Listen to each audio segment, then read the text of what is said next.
Every time we use a digital marketplace, we enter into a silent agreement.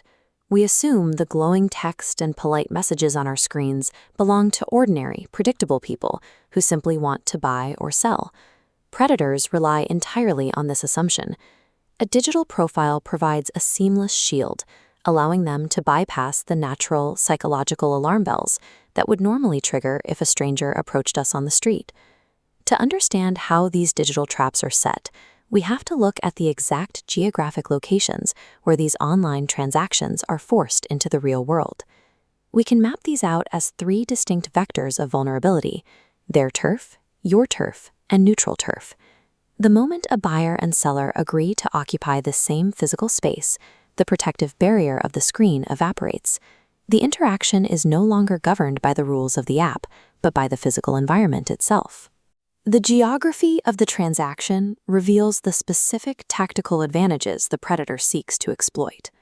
The first vector, their turf, requires a buyer to yield total environmental control to an unknown seller. You are entering a space where they know every exit, every blind spot, and who else is in the building. In 2018, a man looking for a used treadmill on Craigslist connected with a seller named Terrence. Terrence claimed to work late shifts, making scheduling difficult, until he suddenly texted that he was getting off work early. With his wife's birthday just days away, the buyer agreed to drive out that very night. The address led him far outside the city. GPS couldn't even map the specific driveway. He had to navigate a quarter-mile down an unlit gravel road through dense woods before finally reaching a massive, older mansion draped in climbing vines. Inside, the home smelled musty and felt abandoned, despite the outdated furniture.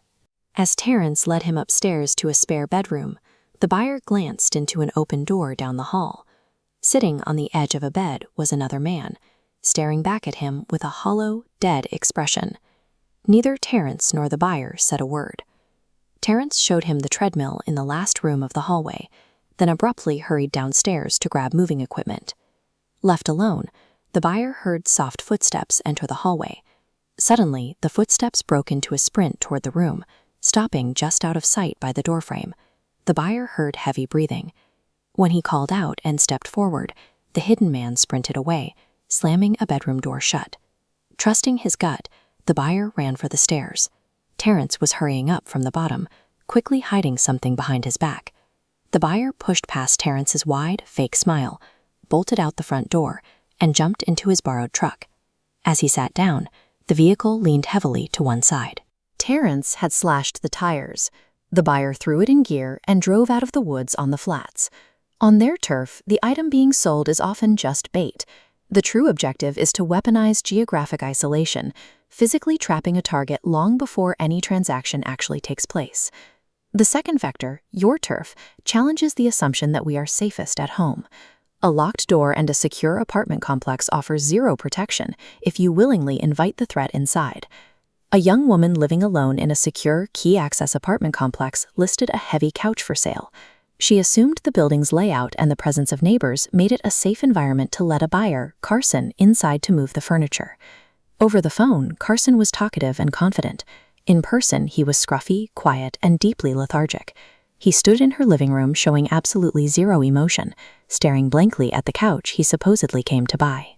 The distraction came from the seller's senior dog, who began whining and scratching at a closed bedroom door down the hall. The seller excused herself for 20 seconds to check on the dog. When she returned to the living room, Carson was gone. She checked the hallway, called his phone, and simply assumed the strange man had run off. Hours passed. Around 11 p.m., she layered up in winter clothes to take her dog outside, tossing her cell phone onto her bed. When she returned and started taking off her snow gear, she noticed the phone was missing from the mattress. The realization hit her instantly. Carson hadn't run out of the building. He was still inside her apartment. She grabbed her dog and crept out of the bedroom, only to see Carson standing perfectly still in the middle of her hallway, staring at her with that same blank expression. Running on pure adrenaline, she charged him. She tackled the much smaller man to the floor, prying her stolen phone from him during the struggle, and trapped him there until the police arrived. On your turf, the predator relies on the victim's social conditioning to bypass every lock and alarm. By the time the danger is recognized, the threat is already standing in the hallway. This brings us to the final vector, neutral turf. The golden rule of online marketplaces is to always meet in a public area, but this rule has a critical flaw. It assumes both parties agree on what a safe public space actually is. A young woman preparing to move was selling a full-length mirror to a buyer named Ethan. Because they lived an hour apart, Ethan suggested a gas station right in the middle. It sounded perfectly reasonable, so she agreed to drive out after her shift. She arrived well past sunset. The location looked fair on a map, but in reality it was a closed, unlit business sitting on an empty stretch of road with absolutely no foot traffic. Ethan had manipulated the concept of neutrality to select a desolate environment. The man who stepped out of the red truck was John, a person she had blocked 2 months prior after he aggressively tried to force her into his car during a date. He was utilizing untraceable burner profiles to bypass her digital blocks. John walked up to her door with a wide, unsettling smile and grabbed the handle. She threw her car into reverse. Instantly enraged, he raised a heavy object in his fist and shattered her driver's side window just as she floored the accelerator to escape. Neutral turf is the ultimate loophole. It allows a predator to quietly dictate the environmental conditions of a trap, all while the victim falsely believes they are stepping onto safe, shared ground. Across all 3 of these scenarios, the victims discovered a harsh reality about the aftermath. Law enforcement is functionally powerless. When a predator uses untraceable burner phones and disposable email accounts, there is rarely any concrete evidence to follow. Digital marketplaces offer an untraceable way to lure targets into the physical world under the guise of a business transaction. This has shifted the mechanics of stalking, providing predators with a mechanism to locate and corner victims with high efficiency. These traps don't succeed because of overwhelming force. They succeed because they rely on cognitive dissonance.